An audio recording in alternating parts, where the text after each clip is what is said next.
Tervehdys! Mä olen Jiri Mäntysalo ja täällä ollaan taas keräämässä nimiä kansalaisaloitteeseen lääkekorvausten alkuomavastuun poistosta. Eli se 50 € alkuomavastuu, mikä pitää maksaa apteekissa ennen Kela-korvaushintoja reseptilääkkeistä. Ja se on iso raha tosi monille. Se tulee alkuvuodesta usein maksettavaksi monille ja 50 on tosi iso raha pienessä budjetissa ja monille vähävaraisille.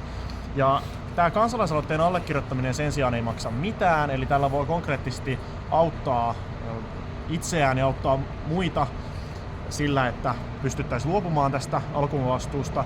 Sille ei ole olemassa mitään järjellisiä perusteita, miksi tällainen alkuomavastuu pitäisi olla olemassa. Ihmisten kanssa kun keskustelee, tulee monenlaisia kysymyksiä vastaan. Eräs on se, että jos on tietyn ikäinen, niin voiko aloitteen allekirjoittaa?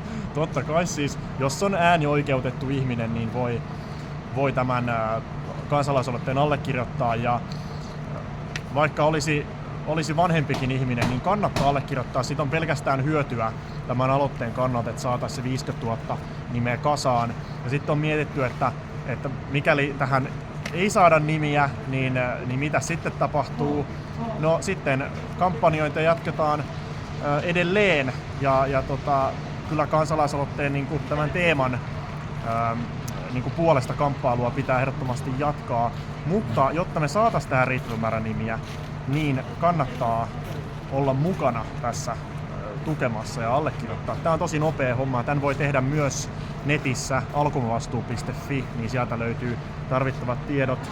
Ja sitten vielä kerron yhden kysymyksen, mikä monia on pohdituttanut, että no kaatuuko sitten valtiontalous, jos tämä alkuomavastuu poistettaisiin? No ei se kaadu. Nyt me nähdään tällä hetkellä Orpon ja Purran hallituksen toimesta, että todellakin kysymys on valinnoista, mihin sitä rahaa käytetään, tuetaanko politiikalla ihmisiä ja vähävaraisia, vaiko myönnetäänkö verohelpotuksia rikkaille, ja valitettavasti istuva hallitus on valinnut sen rikkaiden verohelpotuksen tien.